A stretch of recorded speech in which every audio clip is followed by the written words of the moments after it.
Welcome to another edition of Study with Lundy!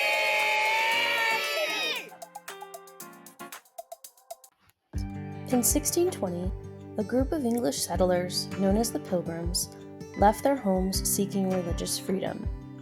They boarded the Mayflower, hoping to start a new life in America, but the journey would test them in ways they never imagined.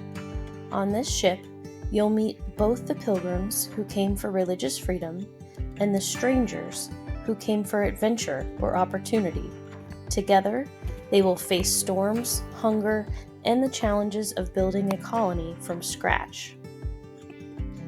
The Pilgrims were separatists, meaning they wanted to break away or separate from the Church of England. In England, they faced persecution for their religious beliefs. First, they moved to Holland for safety, but life there was difficult. Jobs were scarce, and children grew up speaking Dutch instead of English, and the Pilgrims feared losing their culture. Meanwhile, the strangers joined the group. They were not separatists, but they wanted new opportunities and a fresh start in the New World. Together, this mix of pilgrims and strangers would make the journey to America. In September 1620, the Mayflower set sail across the Atlantic. The journey was long, cramped, and dangerous. Conditions were harsh. Sailors and passengers lived shoulder to shoulder in small quarters. Seasickness was common, and storms battered the ship. The passengers feared disease, starvation, and what awaited them on an unknown shore. The strangers, seeking adventure, faced the same hardships as the Pilgrims, yet all had to work together to survive the voyage. They intended to land near Jamestown, Virginia, but the strong Atlantic storms pushed them far north to what is now Massachusetts. The land was unfamiliar and harsh. Winter was approaching, and they had no official government waiting to organize them. This mix of pilgrims and strangers now faced the challenge of building a colony from scratch in a completely new environment. To survive and maintain order, the Pilgrims and strangers wrote the Mayflower Compact aboard the ship. This agreement committed everyone to obey the colony's laws and work together for the common good. It was an early form of self-government in America, based on majority rule.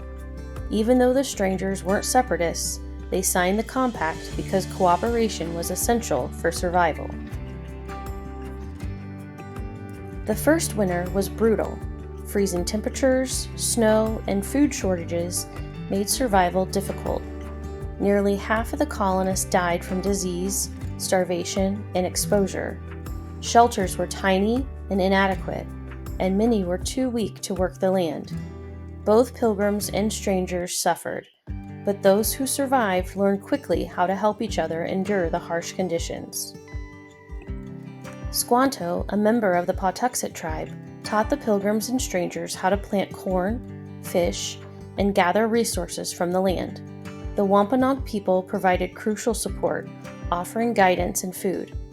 This cooperation helped the entire colony survive the first year and laid the foundation for future relationships. Unlike Jamestown, which relied on leaders appointed by the Virginia Company, Plymouth relied on the Mayflower Compact and community cooperation. Survival depended on everyone, pilgrims and strangers alike, agreeing on rules, working together, and supporting one another. This self-government and collective effort made Plymouth more resilient in its first year. As spring arrived, the colony began to flourish. Crops were planted, homes were rebuilt, and the pilgrims and strangers started to thrive.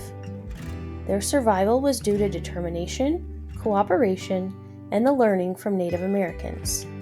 The colony's success proved that self-government, shared responsibility, and adapting to new challenges were key to survival in the New World.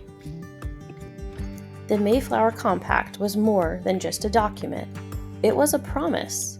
Pilgrims and strangers agreed to work together, follow laws they created, and survive as a community. Plymouth demonstrates how cooperation, self-government, and learning from others help settlers overcome incredible challenges and how different leadership structures shaped colonial survival. And as always, thank you for watching